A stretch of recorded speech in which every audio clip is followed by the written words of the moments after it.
Purpose was to identify opportunities to provide safe, accessible access to the station area, West Falls Church Metro Station area, for all modes of active transportation, including, of course, walking and bicycling. The focus was to ensure that those active transportation options were safe and accessible for the communities that surround the West Falls Church Metro Station. So the study was prompted pretty much by feedback we received while we were working on the comprehensive plan for the metro area, the so-called Metro and Virginia Tech properties. We heard the community, we heard from residents, we heard from neighborhoods outside the study area for the comp plan that there was inadequate pedestrian and bicycle facilities. And like we've done where we've prepared other comprehensive plans, for example, Tyson's, Herndon Metro Station, Reston Metro Station, we followed up the comprehensive plan with a pretty detailed review of pedestrian and bike access. So to assist in the study effort, Supervisor Palchik and I created an advisory group made up of area residents and stakeholders to work with the county staff to develop a plan and to propose recommendations and set priorities for missing links and pieces of the bicycle and pedestrian network that we could install and improve accessibility and safety. So tonight's presentation is going to include an overview of the study and of the advisory group's recommendations. We, for the information of those who didn't serve on the advisory group, it was made up of 6 at-large community members from the area, 3 from Drainesville and 3 from the Providence district. It also included representatives from the PTAs for the schools in the area that is being studied, because we wanted to ensure that we took into consideration safety and accessibility of the pedestrian and bicycle access to schools. And also had 1 representative each from stakeholders like the McLean Citizen Association, Providence District Council, the Fairfax Alliance for Better Bicycling, and the Fairfax Families for Safer Streets. There was also a technical group that we put together, made up of representatives from the Virginia Department of Transportation, Fairfax County Park Authority, Nova Regional Parks, Fairfax County Public Schools, Fairfax Police Department, the Washington Metropolitan Area Transportation Authority, the City of Falls Church, Virginia Tech, and last but certainly not least, the Fairfax County Department of Transportation. That technical group was put together to support the work of the advisory group. So the advisory group was informed in part by input from residents at advisory group meetings. Hopefully, if you're attending this meeting, you've attended some of the others in the past. We had public information meetings and a community survey that was conducted in May and June of this year. And I'd like to thank everyone who participated. This is how we like to get things done at Fairfax County. We appreciate all the input we've received, and I think you'll see that it's reflected in the recommendations that the advisory group is making. I would also like to thank the advisory group members for their hard work. They represented their respective stakeholder groups very well. They helped us balance opinions of the area residents and helped us prioritize projects. I know the West Falls Church area well, actually moved there 2 years ago, and I walk a lot, and I know the needs in the neighborhoods. I think the advisory group's done an outstanding job of, shall we say, nailing what we need, and now it's up to us to make sure it happens.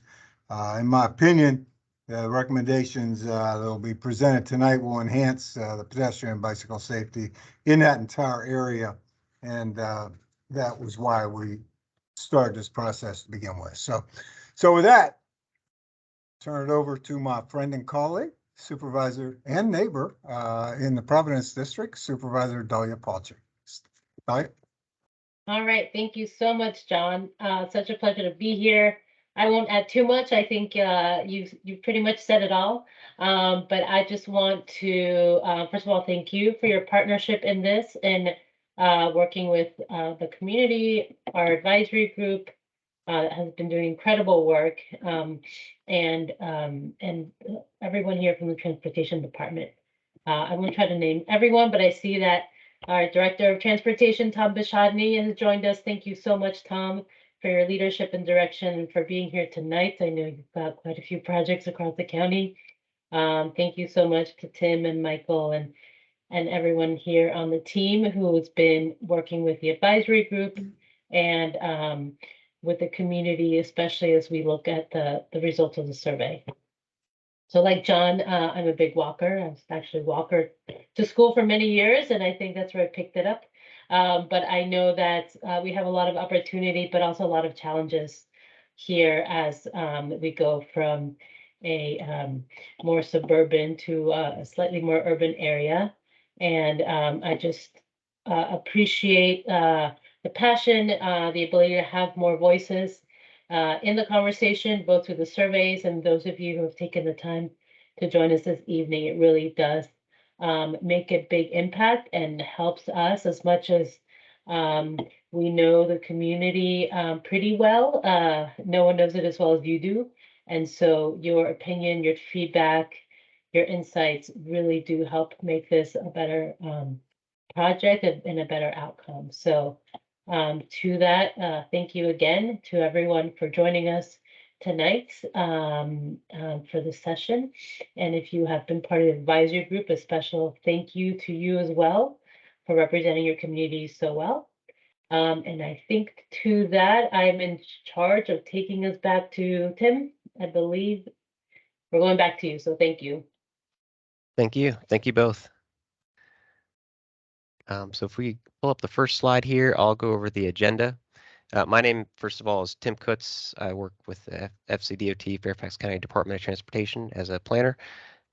Joined, of course, by our director, Tom Bishadny, as well as several other staff members here.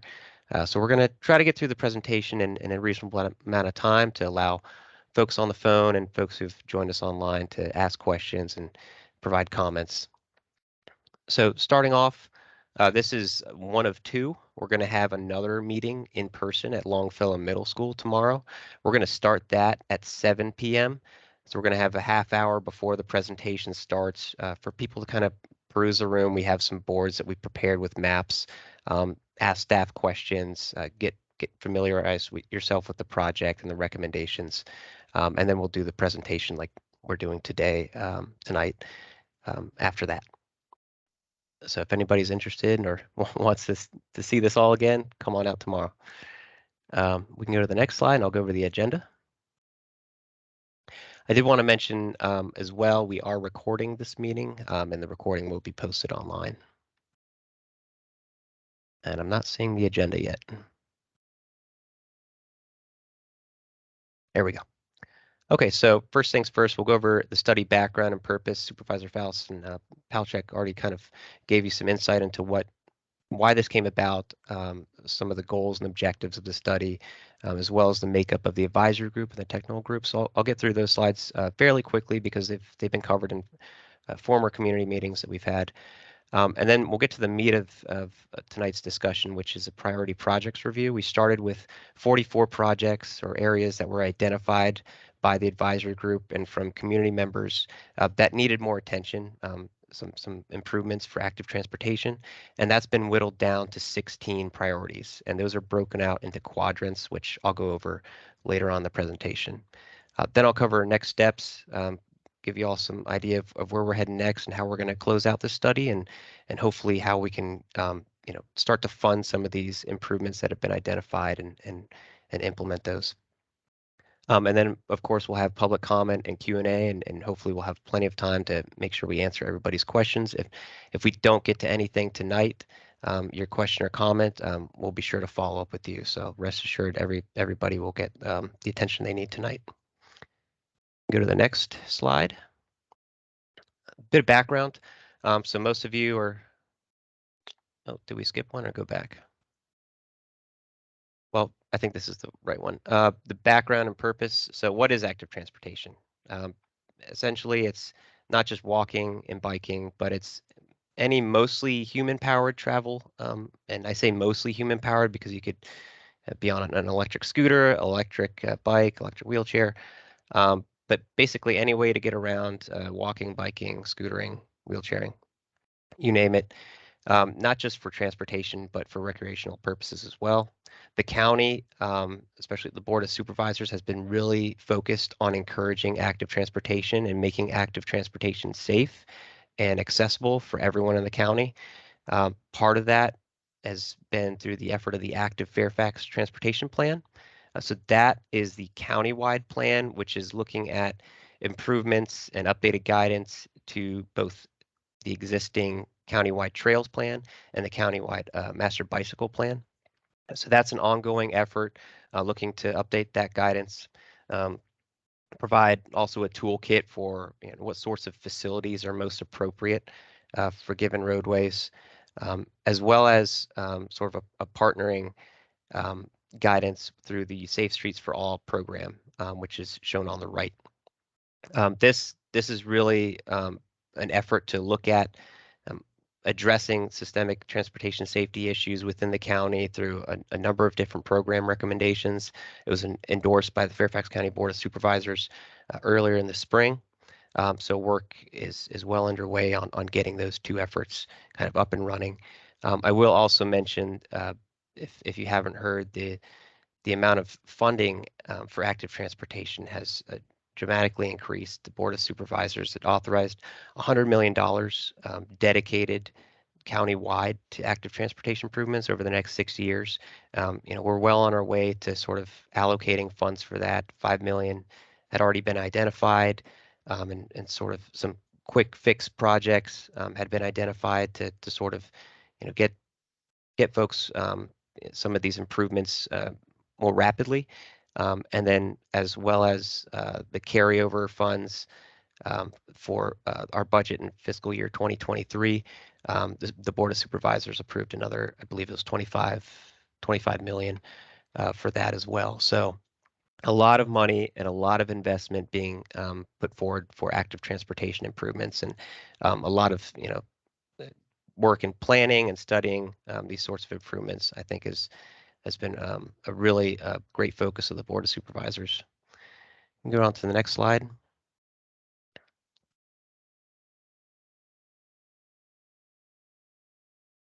There we go. Okay, so background more specifically on the West Falls Church area. Many of you are, I'm sure, are familiar with the West Falls Church Plan Amendment that was adopted by the Board of Supervisors just last July 2021, that is.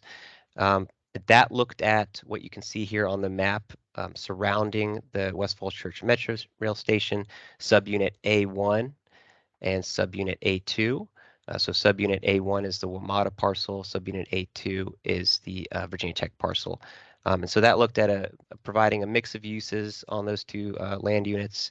And with that effort, we realized that we needed to provide greater improvements, get people to this transit station, not just by car, but through walking and biking and other active transportation means, making improvements around the station area to sort of encourage that transit ridership and really make this a more transit-oriented development. So with that, Supervisors Faust and Palchik put forward a follow-on motion for the West Falls Church Active Transportation Study, which is the subject of tonight's meeting. Go to the next slide. So a bit more about some of the development around the area. And this map it's a little outdated, but it generally shows what is coming down the pipeline in terms of development. You can see that we're looking at an area that is sort of on the border of the city of Falls Church. You can see the outline there in black. Oops. And you can see their property is sort of wedged right in between Leesburg Pike and the Virginia Tech parcels before getting over to the WMATA parcels on the north against I-66. So the WMATA development is going through a rezoning application that's under review right now. Virginia Tech, they have actually just submitted their rezoning application recently. And then the city of Falls Church is a little bit ahead of the county, and their construction, as if you're in the area, you've realized is well underway, and they're looking to complete their project sometime in the fall of 2024. But essentially, what this is providing is not only a new mixed use environment around the transit station, but you can see if you see that kind of green stripe that runs from Leesburg Pike all the way up through Metro Access Road into Haycock Road, it's providing an avenue for cyclists, pedestrians, other active transportation users to get from across Leesburg Pike through these sites to the metro station, to Haycock Road. So really providing a means of access for folks. Go to the next slide. So what do we study? This is their geographic study area. It's quite large, as you can see. The little M in the middle is the metro station, of course. Going out from that, you can see the green shaded area. That is the 1 mile effective walkshed. So that's anywhere you could walk within a mile following the roadways and the sidewalks. You can see beyond that, the smaller circle is 1 mile as the crow flies. So you realize you can't actually reach everywhere within that 1 mile as the crow flies radius. And that's due to a number of variables. Of course, you have the WMATA rail yard to the north, you have I-66. These things are not easy to get across as someone, an active transportation user. And then going beyond that, the larger circle is looking at the 2 mile radius. And so we broke up the study like this. We have in the 1 mile radius, really focusing in on making those pedestrian connections, understanding that people are going to be more comfortable walking that shorter distance, and then going out to 2 miles, looking at how we can make improvements to the bicycle network. So cyclists willing to ride longer distances to get to the metro station. You'll notice as well some blue, if we can go back one sec, some blue dots scattered around. These are all indicating where there have been recently completed or are planned projects that are active transportation related, so sidewalk improvements, crossing improvements. So there's actually been a lot of work recently completed and in the works to improve active transportation within the study area. That's obviously hard to see on the map here, but if you go to the website, we'll get these slides posted online. If you haven't been to the website yet, check it out and you can take a look at the map and kind of look a little more closely at some of these areas, the recommendations. Next slide. So I won't spend too much time with this. Supervisor Faust already mentioned the advisory group, which has really been the backbone of the study, leading the study. FCDOT, we've been facilitating for them, really leaving it up to them to make the decisions and make sure they're prioritizing the recommendations that are put forward. And been supported by the technical group along the way. So bringing in some folks from FCDOT, obviously, but Virginia Department of Transportation, consulting as well with the Disability Services Board. We have some areas of the study area that definitely lack in the ADA compliance, and I think we can make some improvements there. But making sure that we're coordinating with them and with the police department, that's been really helpful, I think, for the advisory group and for us as we go through this study. Okay, we can go to the next slide. And the objectives, pretty straightforward. This is supposed to be a community-driven process. And so we've purposely had a series of community meetings, such as this one. This is the third round. Each round we've had 2 meetings to try to get as many people out as we can, be flexible, try to get folks involved by mailing out postcards, putting up flyers around the community, really get folks involved and The survey that we sent out was great. I think we had 441 respondents for that. So a lot of community-driven support here, which has been great. A lot of us know the areas of improvement that are needed in the study area already, but it's really been down to the community and the advisory group, namely to prioritize those improvements and really tell us, FCDOT and the supervisors, what you want to see done, what needs to be at the top of the list. So that was really the main objective, is getting that community input and that participation, and then prioritizing these improvements to active transportation to make sure that we have a good path forward, and making this a more transit-oriented environment for folks. We can go on to the next slide. Here's a breakdown of our study timeline. So we really began in earnest in December 2021 with the kickoff meeting for the advisory group and our existing conditions assessment. So we looked at a couple of different things around the study area, namely the pedestrian level of comfort, which is a metric that we talked about in a previous meeting, to look at the facilities around the study area and determine how comfortable a given sidewalk or given pathway is for pedestrians. Similar concept with pedestrian level of traffic stress. We looked at that and gave that information to the advisory group to help them make their assessment on what should be prioritized. We held a number of meetings, as you can see from the boxes going forward and up until the current day, where we're kind of wrapping up the study, getting those priorities set, and publishing a report. And then, of course, we're not done. We need to secure funds for these projects. As I noted, the Board of Supervisors has really ramped up their focus on active transportation and getting these sorts of improvements funded. So I think we're on a really good track to see a lot of great things happen in West Falls Church. But the 7th and final advisory group meeting, as far as kind of next steps and how we finish this out, that'll be early November, right now scheduled for November 2nd. And then we're hoping to actually finalize and publish the report later that month. We can go to the next slide. Okay, so I'll spend a bit more time on these next few slides. So we're looking right now at the first quadrant, the southwest quadrant of the 1 mile study area. So if I can direct your attention to the map on the left, you can see a number of circles and some red lines. So the red lines are showing the extent of each improvement. So if it's a line, you can bet it's a sidewalk improvement, and then a circle indicates, a red circle indicates a crossing. So maybe a mid-block crossing or an area that needs high visibility crosswalks, for example. So all the blue and all the yellow and the purple circles, those are all recommendations. As I said, we started with 44 in the entire 1 mile study area, and the advisory group has helped, along with the help of the community survey and other tools, to whittle that down. And you can see that sort of on the right top table, the advisory group rankings. You have 1 through 4 for this quadrant, highlighted in the yellow circles on the map. So going to the first one, the first ranked priority is improving safety and comfort crossing Leesburg Pike at Shreve Road and Haycock Road. So that's marked by letter H on the map. You also see that there's benefits listed on the table, as well as a cost component. So these are general planning level costs.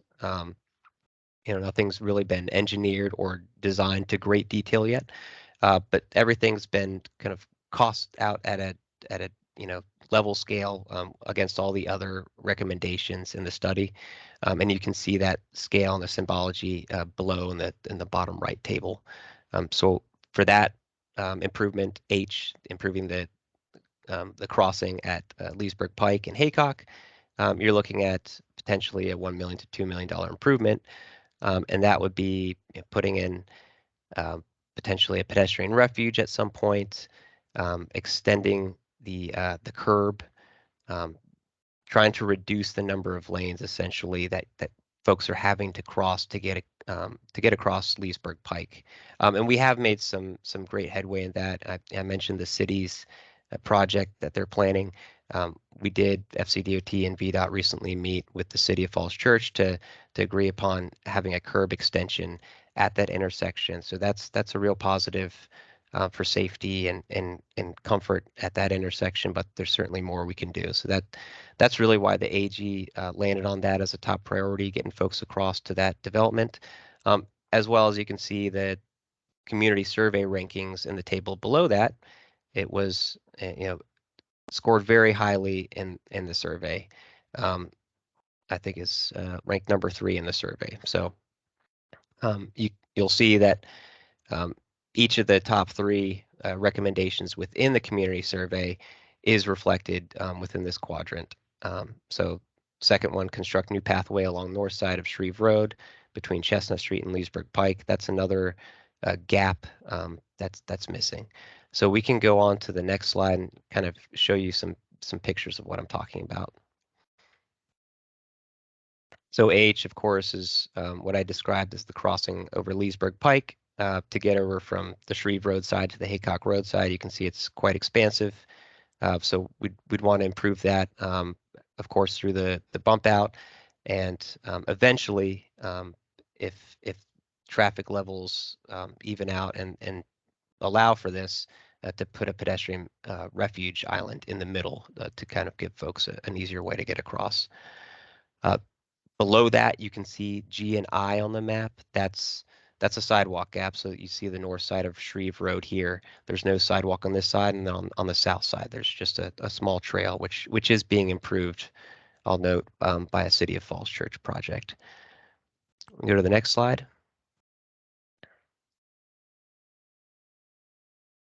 These are some of the other priorities from the AG. So A, C, and E. You'll note that some of these are grouped together, and that was really guidance from the advisory group wanting to look at some of these improvements more holistically. So we had kind of separated them all out into individual improvements. But this one makes sense to sort of combine them all together. You're looking at improving the crossings on the interchange ramps from Route 7 and I-66, as well as improving the sidewalk from Idlewood Road all the way down to Metro Access Road towards the City of Falls Church. So combining all those together, along with making sure there are high visibility crossings, you can see in the bottom right image at Leesburg Pike and Idlewood Road, making it so that pedestrians crossing the street there are more visible to vehicles. F, that's at Chestnut Street, and you can see I parked my car kind of right in the middle of the road, but just to kind of illustrate how narrow that stretch is, there's no sidewalk. So the advisory group really wanted to see something be done there. I'll note again that as Supervisors Palchek and Supervisor Faust noted, this is a challenging area to work in, given that the communities are older and sidewalk it's not easy to retrofit in many instances. So we have kind of thought outside the box as well. We've thought of a slow streets program, which is essentially partially closing down the street for local access only, preventing cut-through access. We think that Chestnut Street, we've talked about this with the advisory group, that Chestnut Street and Gordon's would be potential candidates for a pilot program for that. But trying to think of ways to really encourage active transportation without having to wait for the infrastructure improvements is something that the group is also focused on. So I want to note that here. We can go on to the next slide. Moving on to the second quadrant, we're looking at the northwest quadrant.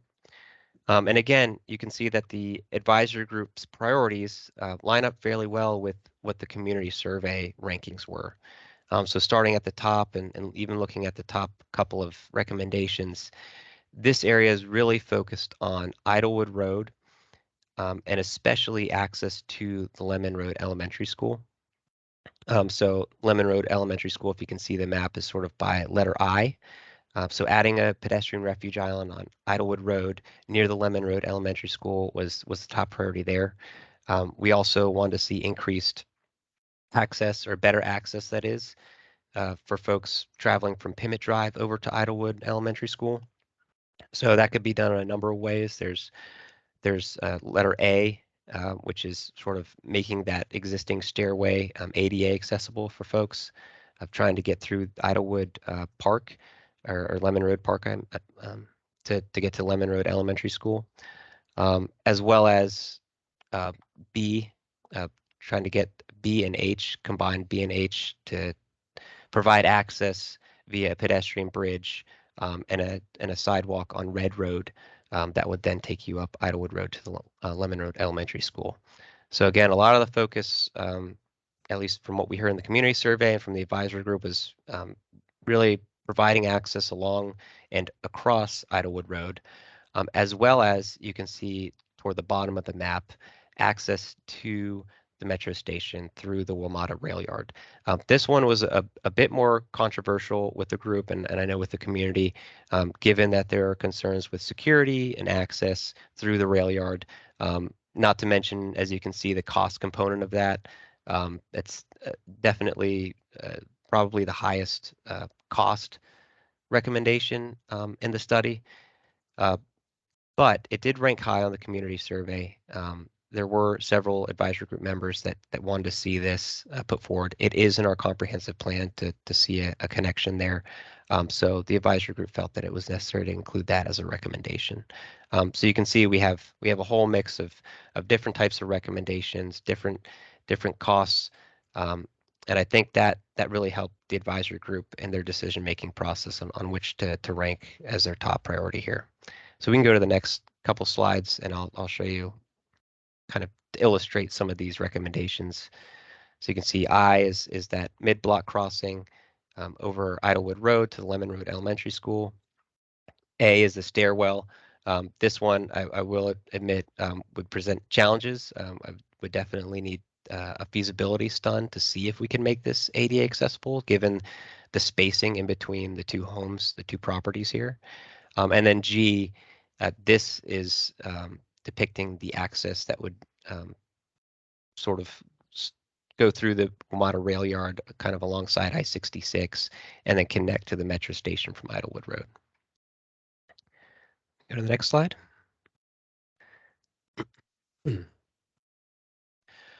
And B and H here, that again is looking at Red Road and Idlewood Road.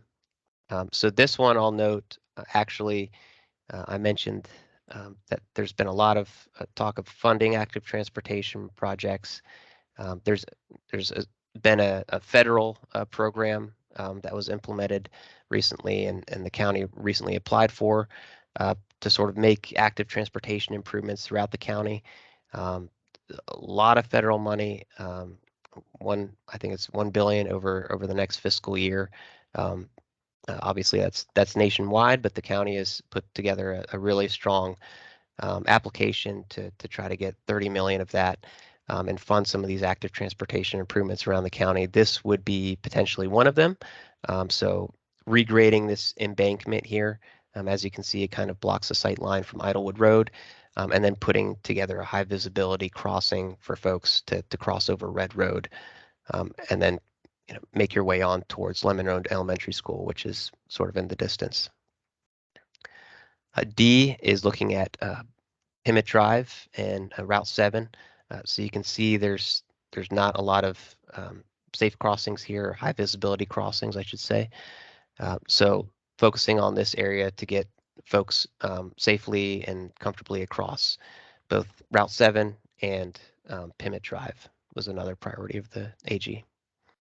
We can go to the next slide.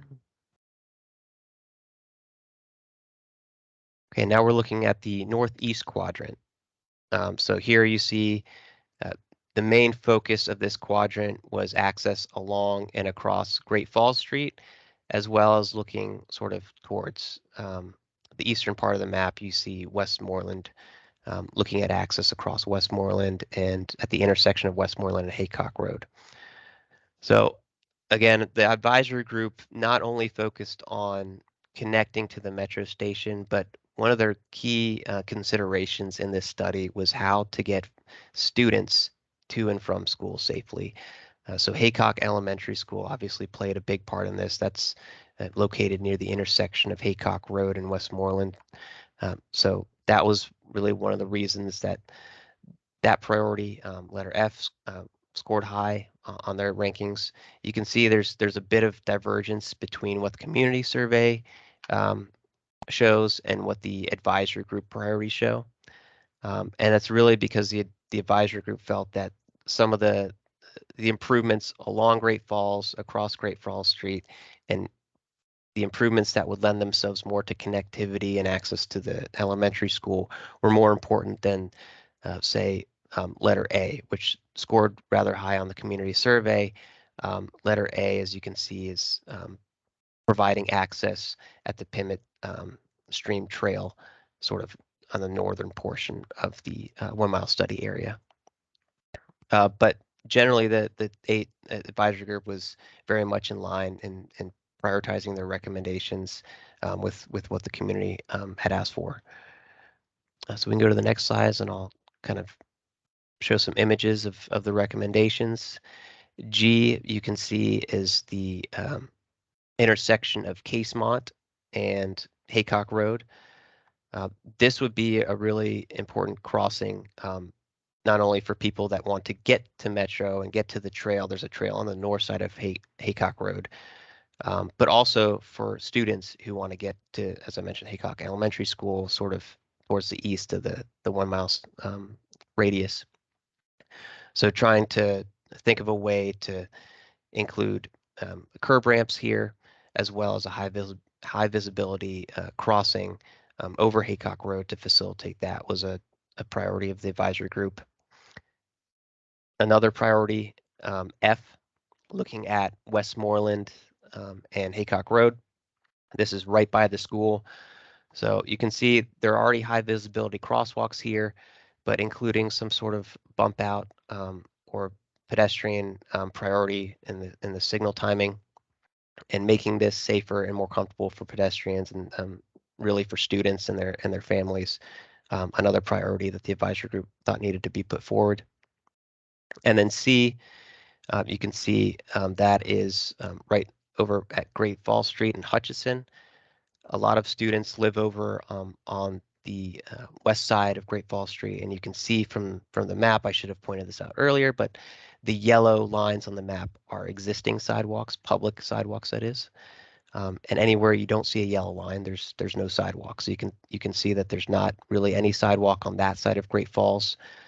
So helping students get across Great Falls Street, putting a sidewalk on Hutchison, and then adding a crosswalk at Great Falls Street in Hutchison for the students to make their way over, and then down to the elementary school and to Longfellow Middle School. The advisory group thought that was an important improvement as well. Go to the next slide. Okay, the last quadrant here is the southeast. And really the big focus of this one, and something that the advisory group and the community has been really keyed in on, given its proximity to the WMATA site and the redevelopment proposed there, is the Haycock Road Trail. And that is combining B, C, D from D from the northeast quadrant. So that's looking at not only the trail, but the intersection at Great Falls Street and Haycock Road, making improvements there, which I'll show in the next slide. And then widening that trail all the way up to Metro Access Road. There's a pinch point by Turner Avenue where the trail gets really narrow, as well as adding a high visibility crosswalk at Turner Avenue to make it more comfortable, safer for folks to get across that street. Constructing sidewalk on Turner Avenue was another priority. Improving the pathway on Grove Avenue, letter E, was another priority, and these really closely aligned again with the community survey. So I think the advisory group did a great job of considering these priorities and combining them appropriately. Let me go to the next slide. And again, I can show kind of what we're looking at here. BCD at the top left is showing the bridge over I-66. That's been a focus area of this study, given that the sidewalk narrows at this location from the pathway across I-66. And this is really the way that folks on that side of I-66 are going to get to this this new site, and of course the metro station. So improving that by widening the sidewalk, including some sort of barrier, such as a jersey wall like you have on the Idlewood Bridge, for example.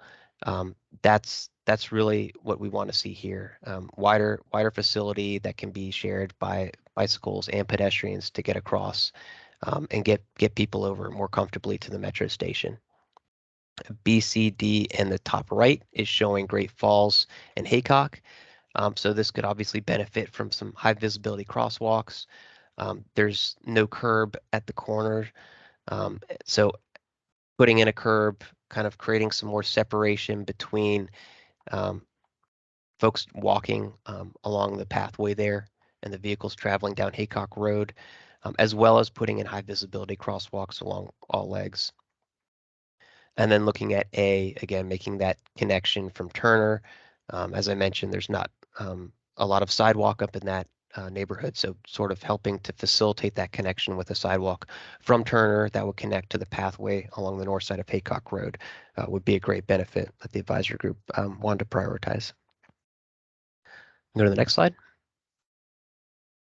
Looking elsewhere along the map is the top image is showing Grove Avenue. You have a very narrow trail that is could use some improvements to maintenance.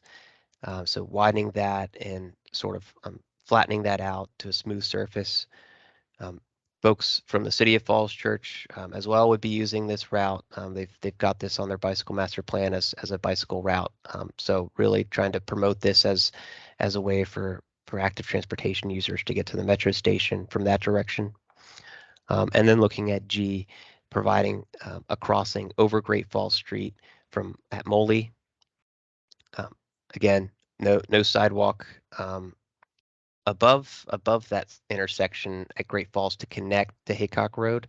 So really making this connection would not only allow folks to then be able to access the pathway on the north side of Haycock Road, but any students that live here that go to Haycock Elementary or Longfellow Middle School would then be able to safely get across the street and then make their way up to that path and to get to school.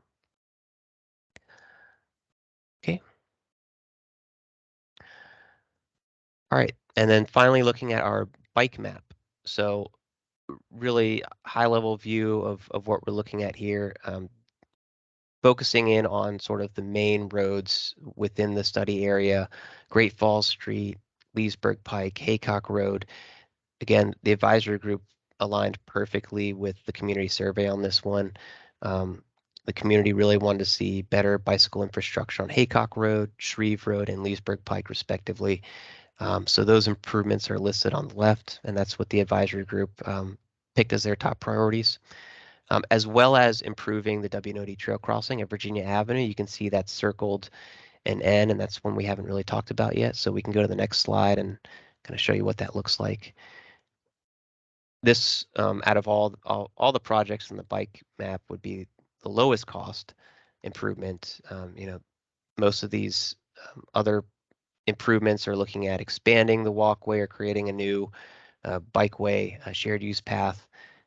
So definitely a heavier lift in terms of cost and implementation, but this crossing, a very heavily traveled crossing on the W&OD trail at Virginia Avenue, you can see is a bit awkward in its design. You have folks coming down Virginia Avenue, trying to turn onto Shreve Road. Then you have folks turning off of Shreve Road onto Virginia Avenue, and there's quite a bit of distance in between that they have to cover, as you can see on the kind of the inset map on the bottom left. And I've circled in yellow where that crossing is on the map. So doing something like you have at further up the trail at Shreve Road towards the City of Falls Church, we have flashing beacons. That would really help to at least increase the visibility here. So flashing beacons and sort of signaling to drivers that there is a trail crossing and signaling to trail users as well that they have to take caution at this area. I think we can make some reasonable improvements here for a low cost. We can go to the next slide. So wrapping up here, so we have time for a Q&A and comments. As I said, the draft report, it's being reviewed by the advisory group right now. We hope to get that out to the public within the next month or so.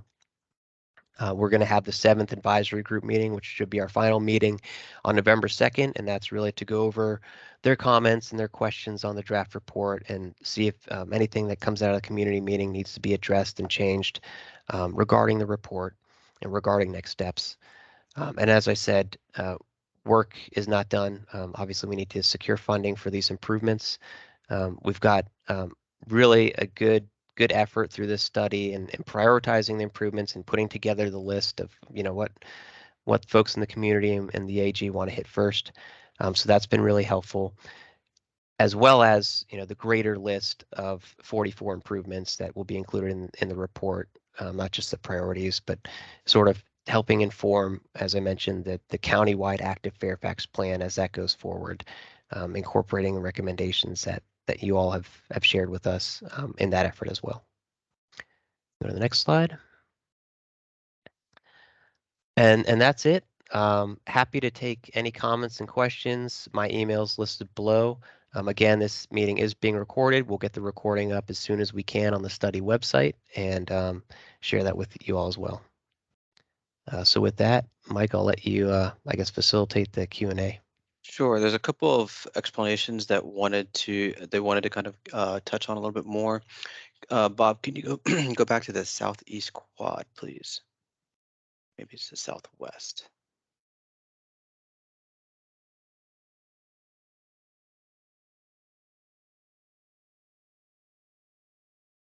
There it is, southwest quad. Thank you. Gail wanted you to, sorry, I don't have Gail's last name, wanted you to talk a little bit more about the Shreve Road improvement. And what I'm also going to do is actually bring Gail on, because her hand is actually up too. So Gail, I'm going to enable your microphone.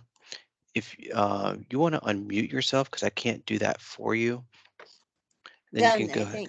Yes, you're good. Great. You want me to talk? I want you to ask your question, please. Sure. So I live along this road, so surveyors have already been on my property, so I definitely want to know. Originally, when we looked at the study, they were talking about east-west side, not north-south, and they were saying on the east side of the street would be the 10-foot sidewalk. So now Yeah. it sounds like you're going to have it on the side where I live. And so my question is the obvious one. Do I need to be concerned at all about, some of my property being used for the sidewalk? No, so you're right. It would be on the side, it kind of fronting the City of Falls Church as you go up towards Route 7. So the east side, that's where their project, which actually FCDOT is helping to facilitate for the 10-foot shared use path, is being planned. Okay. This recommendation would be for adding sidewalk on the north side, just to help folks that live on that side Gotcha. connect up. Right. So Very the good. shared use path would be on the other side. Wonderful. One more question though. What about water management? Because we do have drainage issues coming down, and by adding a sidewalk and other sidewalks, I suspect that's part of it. But would homeowners be a part of understanding that and how the pipes are going to be working and the water management so there isn't backup on property?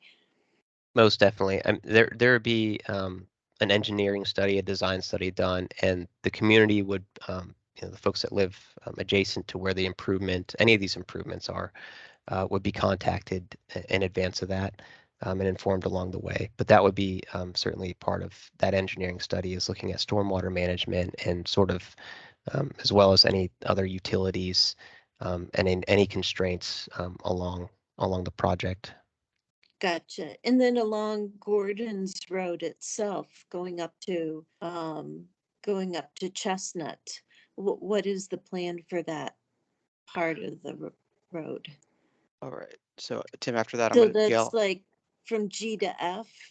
Yeah. So after that, Gail, I'm gonna mute you and put you back in the queue. And if you want to raise your hand again while Tim answers your Sure, no question, problem. and then we'll give other Yeah, people a okay. chance. All right. Thank Sure. you.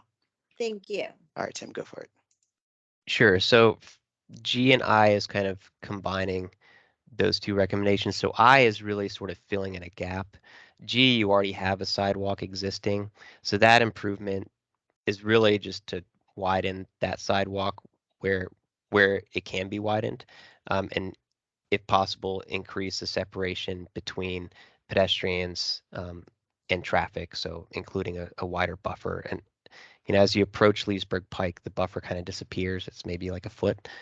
So really trying to make sure that's more accessible, more comfortable for pedestrians as they approach Leesburg Pike and then cross the street over to the City of Falls Church and the Metro station. All right. So Tim, while we're in this, I'm going to take two more out of the chat because they came in before, and then I'll go back to the people who have their hand raised. Okay. One question that came in is it's related to cut through, so it might not be actually us. It might be we have to pass this on. But could you please tell us more about how you'd implement the pilot for preventing cut through traffic on Chestnut? What's the legal justification and enforcement plan for resident only signage? And this, Sure. so you got it? Yeah, that's a good Okay. question. I mean, that's something that the county hasn't really done yet. This slow streets, or it's also called shared streets program, was really kind of implemented during the pandemic and um, saw more permanent solutions. Kind of on the West Coast in San Francisco, in LA, they've got some permanent solutions there where they've essentially blocked off the street so that only local partially blocked off the street, I should say, so that only local um, residents and delivery trucks, emergency vehicles can access it. So this would be totally new for us. We've had a couple conversations with VDOT about how we would do this, but it's still kind of in the works. We're still thinking about that. We just saw that Gordon's and Chestnut Street in particular might be good candidates, given that it's really hard in those areas. You saw the one image of the car parked on Chestnut Street to kind of retrofit sidewalk there. And so trying to think outside the box ways in which we can give the pedestrian and cyclist a little bit more of that room on the road, so to speak, without having to make those infrastructure improvements. So we haven't fleshed all that out yet, long story short, but that's something that we're looking forward to trying to test out. All right, thank you, Tim. Bob, can you move over to the southeast quad? And then we're going to ask, they asked, there was a comment to ask for more details about improvement E. So it's the Grove Avenue. If you could just expand upon that a little bit more. Sure, and maybe you can go a couple more slides actually to show Grove. So this one could end up being challenging. You can see Grove is pictured on the top image there. The pathway, the paved pathway is rather narrow right now, and you can see sort of Haycock Road in the distance. So that could end up being, a major connector from the W&OD Trail through the City of Falls Church. People could take Grove all the way up to the metro station or to these developments. The city sees this in their long-term plan as a major bicycle connection. The county has it in our plans. So one opportunity we see here is you have a really big buffer, especially in this location with that big grassy buffer. So sort of widening that pathway to accommodate both cyclists and pedestrians, if possible. But of course, you see kind of one of the constraints is the big utility pole in the middle of that. So I think in terms of a short-term improvement, we'd want to at least see improved maintenance on the trail. You can kind of tell from the image that there's some cracks in the pavement. It's kind of overgrown in areas, and at least smoothing it out. But more long-term, thinking of widening that and making it more of a active transportation avenue for folks to use and get to the metro station. All right, so here is a more general question. How will you prioritize amongst the prioritized projects? That is a good question. So one reason we went with the quadrants was sort of to be fair, both among the two supervisor districts, and then of course for all the residents that live along these various streets. So I kind of noted in each quadrant the main roads that go through each of these, and you have Shreve Road on the southwest, for example. Idlewood Road was really the focus on the northwest. And then, of course, the one we're looking at here, southeast, Haycock Road, obviously, has been the focus. Northeast, Great Falls Street. So we wanted to sort of organize it that way so that we're taking each of these in equal chunks. I think it was helpful for us and for the advisory group in sort of reaching a consensus that way.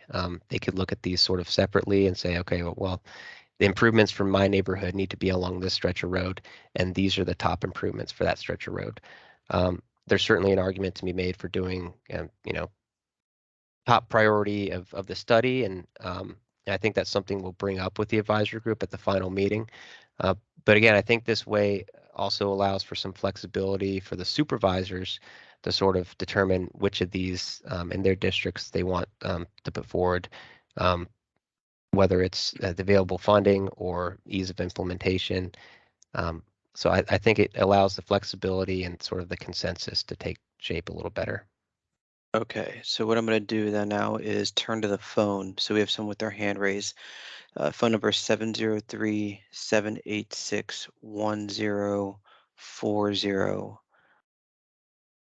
Okay, you're put your hand down, but I enabled your microphone, so I'm not sure if you want to speak or not. You are unmuted. Hi, can you hear me? Yes. Hello? Oh, great. I'm specifically going to ask a question about Northeast Quadrant. You want to go to that page? I'm sorry, I'm only on the phone, so I can't see if you're there yet or not. Please let me know when you're done. We're there. Yeah. Okay, great. So I did the community survey, and number 2 was ranked my number 1. It's about the constructing the sidewalk along the Great Falls Street, north of Hutchison. But I'm looking at the advisory rankings, and it looks like maybe there's a proposal to add a crosswalk at Great Falls and Hutchison. But for people who live on that solid line, we can't get to Hutchison without a sidewalk. Am I reading this right? Or is that solid red line in the circle B, letter B, a proposal? Yeah, so B is looking at the other side of Great Falls. So looking at the east side, and then if you're looking at the map, J is a side that is also missing sidewalk. The west side. Got it. C is the crossing. So I will say that the advisory group didn't pick J, which is the sidewalk on the west side, as one of their priorities. Just because they felt that getting across the street would be, for one, lower cost, and then obviously provide access for the students that live on that side of Great Falls Street. However, all these recommendations that I said will be included in the final report, and we do have the community survey rankings in the report as well, so that folks can reference those when making decisions. Oh, okay. So B is still under consideration. That's the one I Right. want to confirm. Okay, good. Thank you. All right. Sure. Thank you. All right, so I'm going to pop up over to the chat real fast. So the question is the crossing light at Chestnut and Route 7 still on the books? Yes, it is. We can go maybe to one of the first slides of the development plan map. That's going to be a really critical connection. It is still on the books, so I should have mentioned this earlier, but yeah, you can see Leesburg Pike and sort of where it connects to that green tree-lined avenue. On the other side of that, the south side of Leesburg Pike is Chestnut Street. And so there is a planned, through the City of Falls Church development, a planned signal there. So that will not only allow folks to get over to that side through vehicular access, but also provide a crosswalk over Leesburg Pike. So that'll be a really great connection for people that don't want to use the Route 7 Haycock Shreve intersection. But yeah, that's still going forward. All right, and then another question that came on it. What are the setbacks which would be used for sidewalks? And if you don't know that, I can take it for you. Sure, I think that would vary based on the project, but yeah, maybe you have a better answer. Yeah, so it does vary based on the project. The standard that we do use is kind of currently right now the standard sidewalk is about 5 feet, is 5 feet wide. The county is looking to see if we can make the standard more 6 feet wide, which we think would be more appropriate. However, we do use context sensitive solutions when saying a sidewalk should be 5 or 6 feet wide. The other thing you asked about sidewalks, there is a 1 foot from the back of the sidewalk to the edge of the property line. It's called a maintenance strip that we use. So that way we're not, so when we have to come in and maintain the sidewalk, we're staying within the public right of way and not actually into the private property to kind of maintain the sidewalk. In terms of the buffer between a sidewalk and the road, the manual generally calls for at least a minimum 3 feet, maybe 4 feet, depending on the speed limit. At times that can be reduced. It just really depends on context sensitive as well. So we try to be cognizant of the right of way and make sure that we take only as much as we need to be able to put in a facility that can be used and is safe for the users. So I hope that helps. Good answer. All right. The last one before we turn back over to the people with hands raised. The question is, the most dangerous, crowdest intersection based on the traffic study is Haycock Road and Grove Avenue. What can we do to make it safer? Was limiting pass-through traffic with signage? That's how I have it right. I can read it again if that would be helpful. So sure, there are some improvements certainly that can be made on Grove Avenue. One would be putting in the high visibility crosswalk across Grove Avenue along Haycock Road. But even doing, one of the priority improvements from the advisory group, making Grove Avenue a more pedestrian, bicycle-oriented street by widening the pathway and maintaining that pathway so that more people want to use it to access the metro station. That's really going to, when vehicles see people using that facility and they see it's more active transportation oriented, I think that can go a long ways towards making that more comfortable for the people using it and slowing down traffic. As far as crossing Haycock, I think it could be difficult to put a crossing at Grove over Haycock. I think probably the best place to improve the crossing of Haycock would be at the Metro Access Road or Falls Church Drive.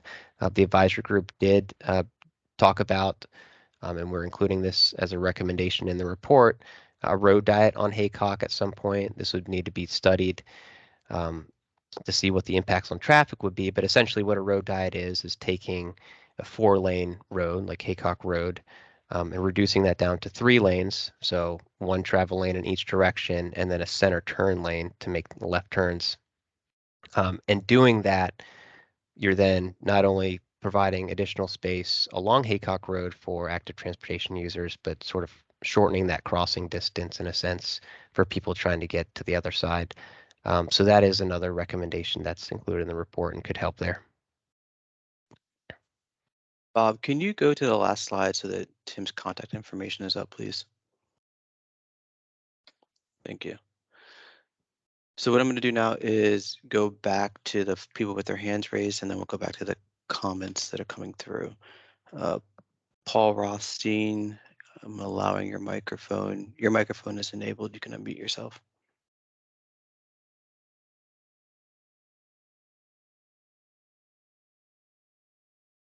And if there's an issue, just put it into the chat and I'll get you in another way.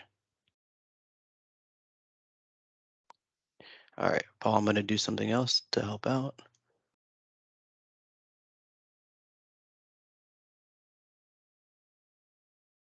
Put my Okay. email in the chat too for anybody who needs it. All right. Okay, can you hear me? We Yep. can hear you. Okay, thank you. So, I appreciate the work that Mike and Tim and others have done, but, it's just sort of concealing the fact that this really was very poorly, this isn't representative of anything. So I've put in chat a link to tinyurl.com/active failure. That's tinyurl.com/active failure. And it goes through some and only some of the methodological and substantive failures of this active transportation study process. First, you'll see a discussion of the failure of the community survey by Judy Seif, who's a 50-plus year resident of the area. You'll see a memo by 3 members of the advisory group entitled Getting It Right, showing the inadequacies of the advisory group and analyzing problems at Haycock Road. You'll see an exchange between Supervisor Faust and a mom and Safe Streets advocate Nancy McFalls, showing that the supposed progress to date has been minor. And one of those things, Supervisor Faust cited a $200 speeding fine ticket as an accomplishment, but you'll see a link that shows there have only been 12 speeding tickets in the last 3 years, while a study from the City of Falls Church shows substantial speeding problems every day. And finally, you'll see I reproduce an email in the document showing that the scope of the active transportation study group promised, quote, most recent and accurate data, but the developers at West Falls Church Metro did a transportation impact, a traffic impact analysis, and that was not disclosed to the group. So, you know, you can go there, you can read it yourself. You don't have to believe me, but you know, this is going to be used as something to justify all the development with less than promised remediations. And finally, I'll just say you'll see a link there to the next door group, Falls Church Development on Haycock Road, 233 members by the people of the community, for the people of the community, people from Fairfax County government, more than welcome to join, but this is by us, for us. So just to conclude, this has been a really problematic process, which is going to be used to justify things that are unjustifiable. So thank you very much. Okay, thank you. Paul, I just wanted to make sure, did you have a question that you wanted to ask in that too, or is Nope, that it? nope, that's just a statement and encouragement for people to read the facts and get their opinion, make their opinions as well. Okay, thank you very much.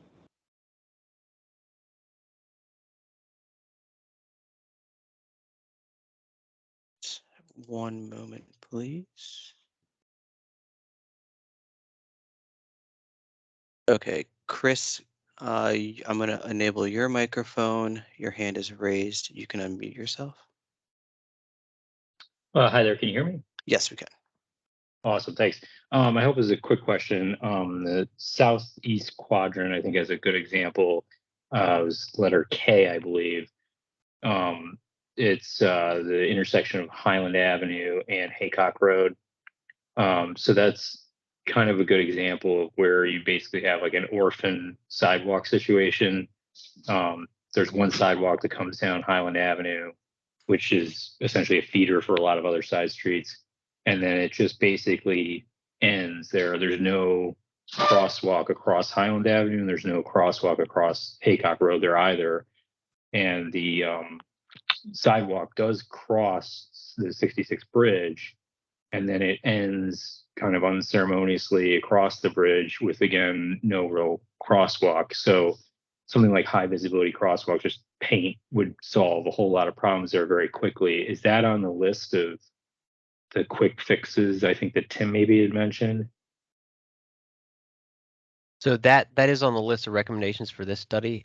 So K, you're right, is the high visibility crosswalk over Highland. Making the connection from the bridge on the south side of Haycock Road, the sidewalk kind of ends at the other side of the bridge, on the south side at least.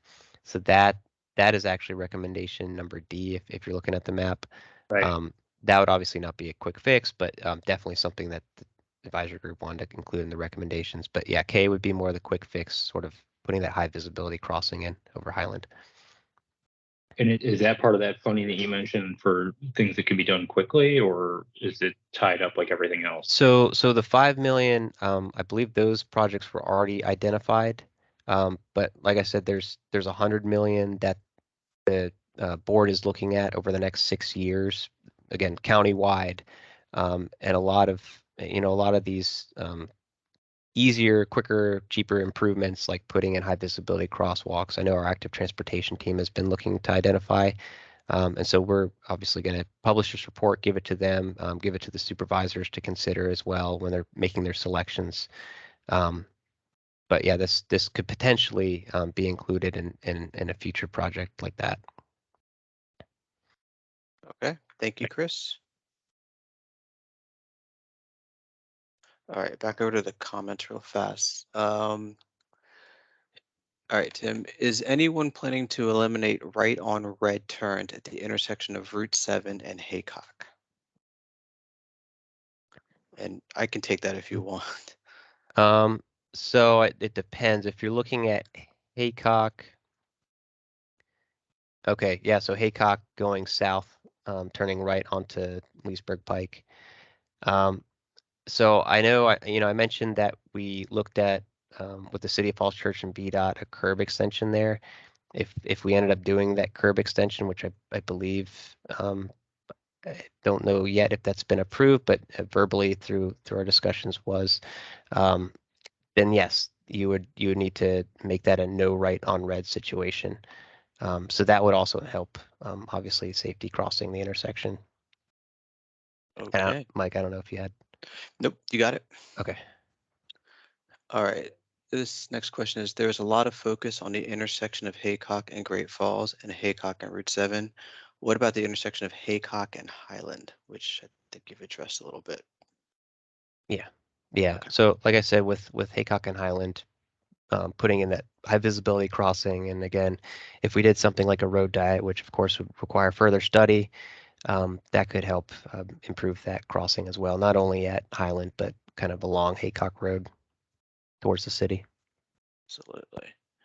Okay. And I'll point out just the crossing from the parking lot to the West Falls Church entrance where the signal is, between that signalization and Grove is about 200 feet, and between that signalized intersection and Highland Avenue is also about 200 feet. So just for context.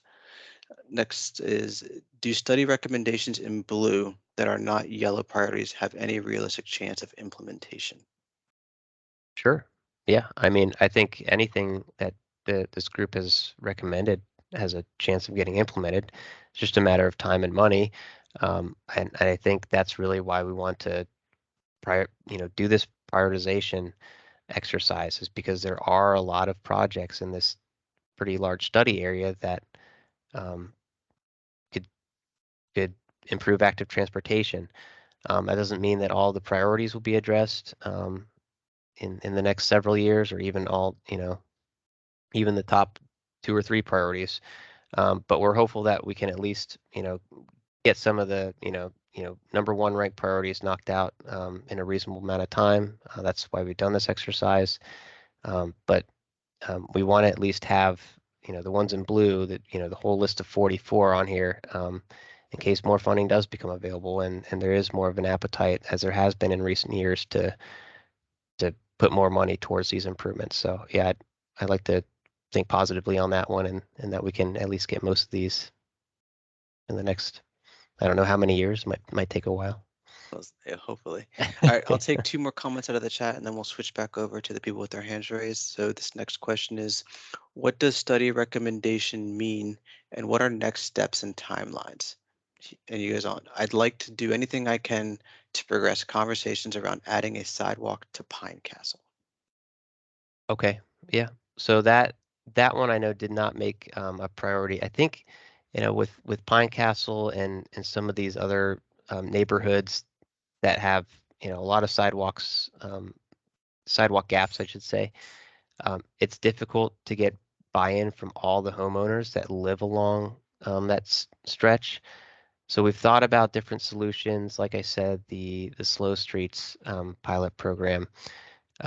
We at one point brought up kind of doing, I believe it was in Falls Hill, around Pine Castle, looking at designating certain streets as one way, uh, to sort of give more room towards people who are walking and biking, and sort of change the direction of travel for vehicles, to kind of reallocate that space while keeping on-street parking, because that's another kind of contentious issue with folks, is they want to be able to keep parking on street and convenience. So definitely send your feedback on that. We're gonna still include that as a recommendation in the report. But again, just kind of noting the limitations of some of these and some of the challenges and constraints, as we've noted throughout the presentation. That one, and kind of looking at D, and making these sort of long sidewalk connections, is not only challenging from kind of that buy-in perspective, but a cost perspective. So just keeping that in mind. Okay. Next one is, we live on Chestnut Street. I may be jumping ahead, but if traffic was limited to local access, how would that be enforced? We had seen photos that Chestnut Street was being reconfigured to align with a spine road from development. Is that still being considered? And so yes, it is still being considered through the shopping center. but if you wanted to just briefly, in like maybe 30 seconds, kind of talk about how you can limit traffic to local access. Sure. So the way it was done during the pandemic, at least in DC and other areas around the region, there are plastic barricades put up in many cases with signage saying this is designated as a slow street. They're only on local roads and short segments generally, and they weren't really enforced. I'll be honest, they weren't really enforced, and I think that's why DC didn't really have great success in many cases. However, I know on the West Coast they've had a lot more success with some of their permanent solutions. So they've put in planters and things to sort of partially block the roadway and encourage more people to get out and bike and walk and use the roadway in that manner. But it's hard. Enforcement's already an issue. We heard that from our police department throughout this process that they're understaffed, and so enforcing these sorts of things is obviously going to be difficult. But I think it's still worth trying. I think it's worth trying this as a solution that maybe is temporary and maybe leads to something that we can implement elsewhere in the county. And who knows, maybe more people then see this as more walkable street if people actually start walking and biking on it and feel comfortable doing it. Okay, Cheryl Sim, I'm going to unmute you. I'm sorry, I'm enabling your microphone. You can unmute yourself now. Okay, thank you very much. Could you put up the picture from northeast of the Casemont-Haycock intersection, please?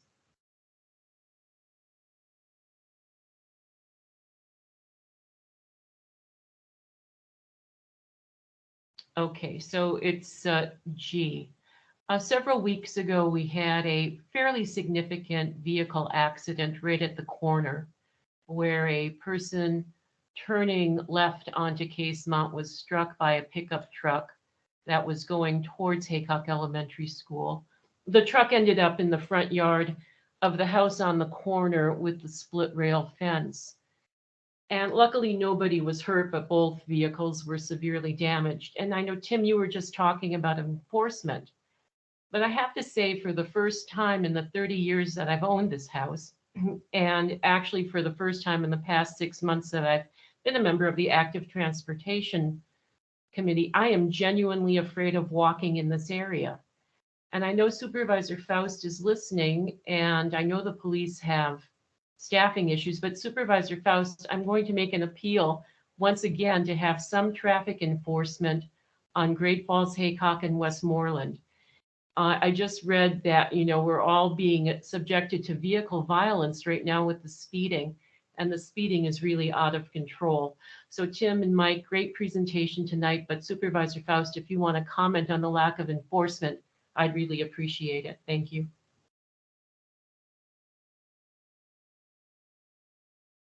Okay, I'm going to let Supervisor Faust. Yeah. There you go. Yeah. Well, we have challenges. Police are having challenges with traffic enforcement, although, I have met with the captain here at this station and strongly encouraged that as a priority. And we've also arranged for the traffic enforcement group from the headquarters operation to support us more than they have been. So, it's not as good as I wish it could be, but I think that I walk the same place you walk. You're talking about. I don't see that there's a reason to fear walking in that area. I think that we will undoubtedly get more police enforcement as we have some good recruiting classes coming through, and we're going to get more officers. But it's been a challenge, and not just here, but across the country in terms of after COVID and some of the issues police had prior to COVID. Retention's been a challenge. So. But we are on it and constantly talking to the police captain, and I will certainly bring up your concern about haycock at Casemont. All right, thank you, Supervisor Faust. I'm going to take a comment out of order because I want to make sure I can grab all unique comments that are coming through. Are there any plans for protected bicycle lanes on Haycock Road? So not through this study. I think what we'd really like to see, and what we recommended in this study was sort of looking at a shared use path alongside Haycock Road, especially given how narrow the road is, kind of north of the I-66 bridge, given the traffic levels, and kind of the space that's available. I think the best option would really be able to take cyclists off the street, put them on a path off street.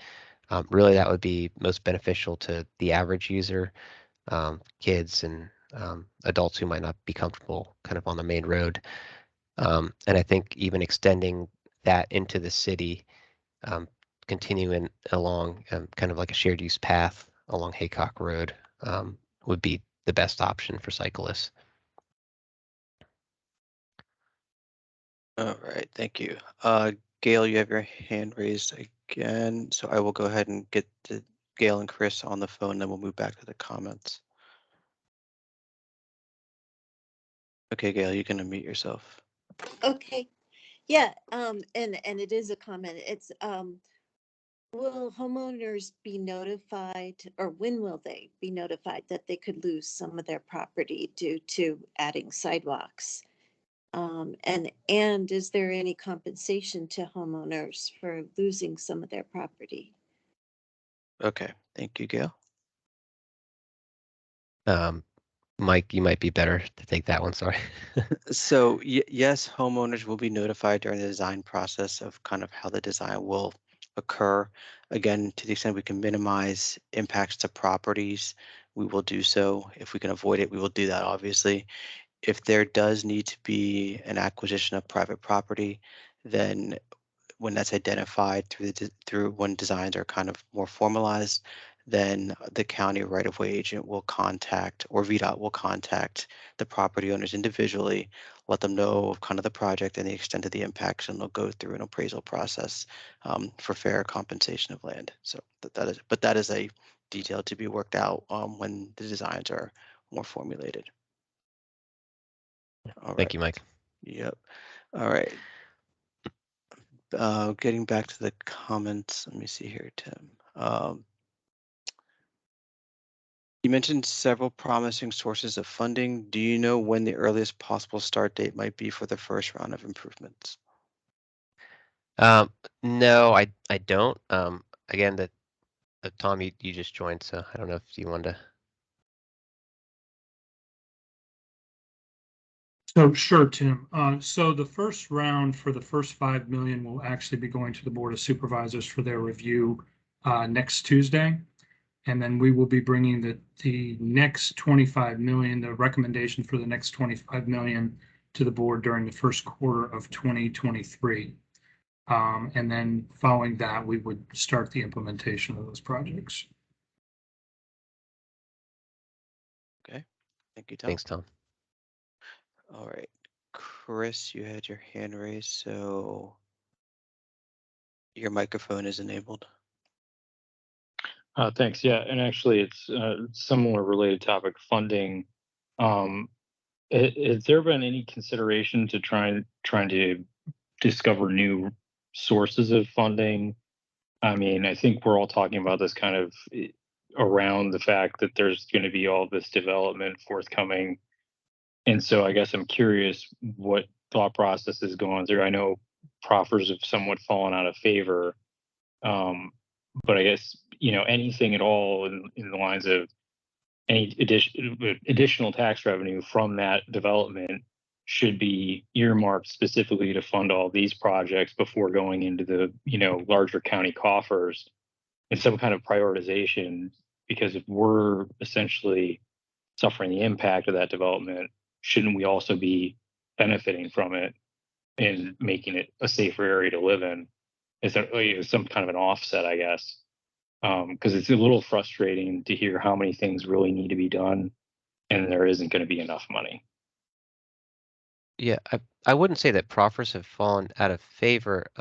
You know, we do ask the developer to mitigate their impacts, and they do certainly have transportation impacts in this area and surrounding the metro station. So we would expect that there'd be some improvements made in that regard.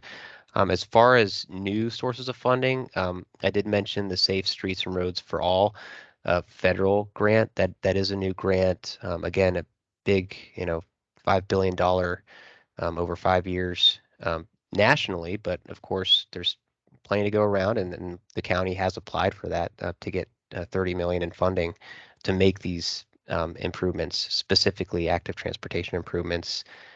So yeah, I do think that the county and also working with the developers is looking at ways to make these improvements expediently as we can.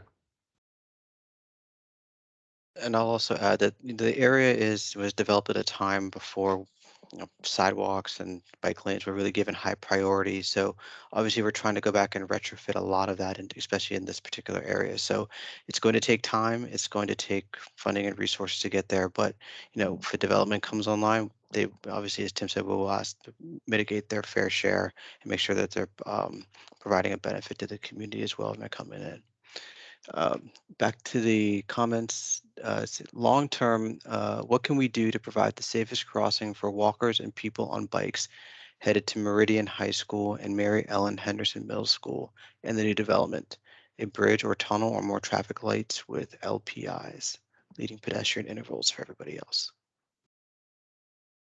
Sure. So and if we're talking specifically about the Haycock, Leesburg Pike, Shreve Road intersection, yeah, we've mentioned in the report LPIs, leading pedestrian intervals. So that's basically giving the pedestrian a head start on the walking signal for them to get across the road, giving them a little bit more time to cross. I mentioned the curb extension and sort of what the city is doing to improve that intersection with their project, moving the crosswalks sort of farther away from the center of the intersection, so there's less distance that pedestrians from the city of Falls Church and from on the county side as well have to cross to get over to their site, and then obviously ultimately up to the metro station.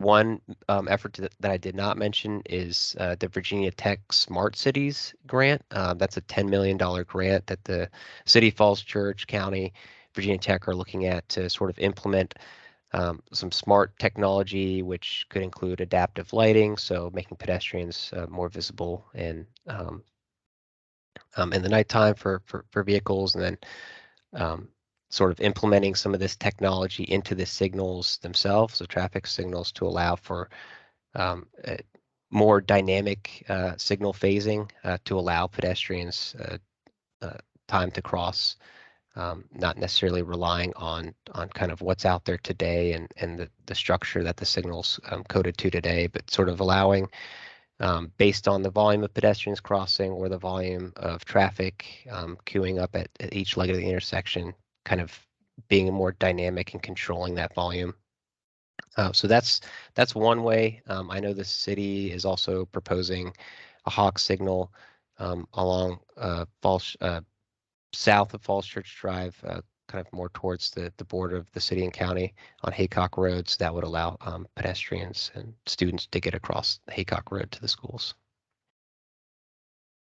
All right. We're going to try to, we've closed the comments in the chat, so anything that kind of comes through, I've asked them to email you, Tim. So we're trying to wrap up the few that are left. Oh, next comment is, can you publish a list of the quick fix projects approved for the initial $5 million? I think we can get those. We'll get those and see if we can put a link on the project website. Will do. All right, the next question is, when will Chestnut Street residents be informed of specific changes? If local access is only being considered, how would it be enforced? Has consideration been considered for right and left turn only out of development so traffic is not thrust onto Chestnut to avoid light at Shreve? Okay, so this is in reference to the slow streets concept, I think. Yes, I Okay. think so. So yeah, again, this is really kind of early stages for that. Again, the county hasn't done this before, so we would want to implement this as a pilot project. And of course, first thing is to sort of set the parameters of that, set the scope of the pilot project, and see what VDOT needs from us in terms of that scope. And then of course, working with you all, anybody that lives on Chestnut Street or Gordon's or in the affected area, to see whether or not you even want to do this. I know we've heard from the AG that represents your neighborhood that this is something that might be worth looking into. So we'd obviously want to coordinate with all the residents before we implement something like this. So you'll definitely hear before anything goes forward more about it and kind of along the way in the planning stages of the pilot program as it moves forward. Okay, so what we'll do is, Paul, you had your hand raised before 9 o'clock, so I'll enable your microphone. Please be brief if you can, so that we can address the rest of the comments. Your microphone is enabled. See, I had to do this last time. Let me see if I can do this again. Okay, Paul. Okay. Okay, thank you. Sorry to make a second comment, but you keep on talking. They keep on talking about $100 million over 6 years. The first tranche is $5 million. So 5 times 6 is 30. So is there a guarantee that there's going to be a makeup for the shortfall? Because $100 million, which by the way is over all of Fairfax County, is not you're not on a run rate for $100 million. No, I did mention as well there is 25.21 million also allocated with the carryover funds that comes from the general fund carryover. All right, then I missed that. Thank you. Yeah. All right, thank you. Okay, we'll take the last 4 and then we'll say thank you to everybody. This next comment regarding the Pine Castle sidewalk option. I understand it's difficult to get buy-in from residents for sidewalks, but what if we never ask residents? We'll never know. What is the harm in evaluating and asking? Yeah, I agree. And that's why we're going to include it in the study. We have it here. It's not a priority, but it's something that will be included in the report as a recommendation. And I think it's still something that folks along Pine Castle and who live in that neighborhood want to see, that they should let us know. All right. Further on the sidewalk issue, it is my understanding that the county owns a right-of-way next to the street. Our property on Barber seems to be about 6 to 8 feet. Is there any buy-in needed from property owners if we don't even own that property to begin with? Yeah, there would still need to be consultation with community members in any of these improvement projects. And yes, if we're putting a sidewalk in front of your house, we would still need to get kind of buy-in from anybody that we're kind of making this improvement. Yep, but with the property being publicly owned, though, it will not have to be compensated, though, at least for the public piece of it. The next question is, are there any plans to put more lights on Shreve Road and lights on the W&OD trail? And lights, I'm assuming this is pedestrian lights, not signals. There's traffic, yeah. Yeah, so on the trail, I would have to check with Nova Parks on that. They're not that I know of. But on Shreve Road itself, the project I mentioned that's sort of being spearheaded by the City of Falls Church that the county is helping to facilitate, that is putting in a 10-foot shared use path, a buffer from the W&OD trail, excuse me, up to Route 7, and that scope of work does include pedestrian scale lighting. So they do have lighting and benches there to kind of help make that more inviting. All right, thank you, Tim. And then the final question, Tim, let me know if you're up for this one. I can always answer it. This effort is all tied to the development from Route 7 to the proposed project at West Falls Church Metro. To what extent is the developer obligated to fund these improvements of access to their development area? So that kind of goes to the proffer negotiation. It's all negotiation. We have the developers do a traffic impact study.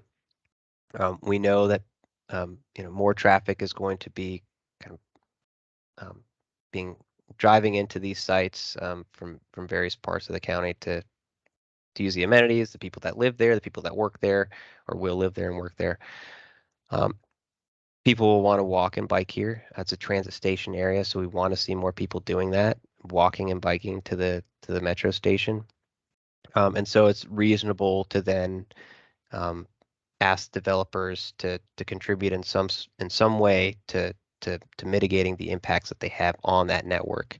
But again, that's not something that is cut and dry. It's a negotiation process that's taking place now through the rezoning application that was submitted from WMATA and will also take place for the Virginia Tech property.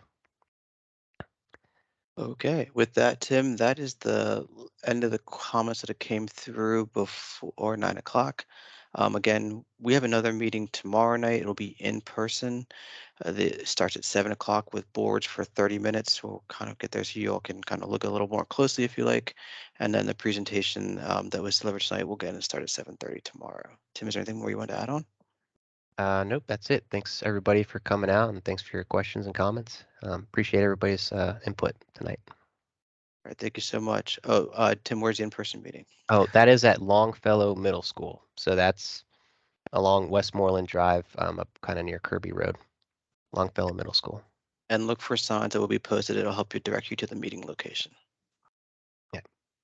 All right, thank All you, right. everybody. Have a great night. Have a good night. Thanks.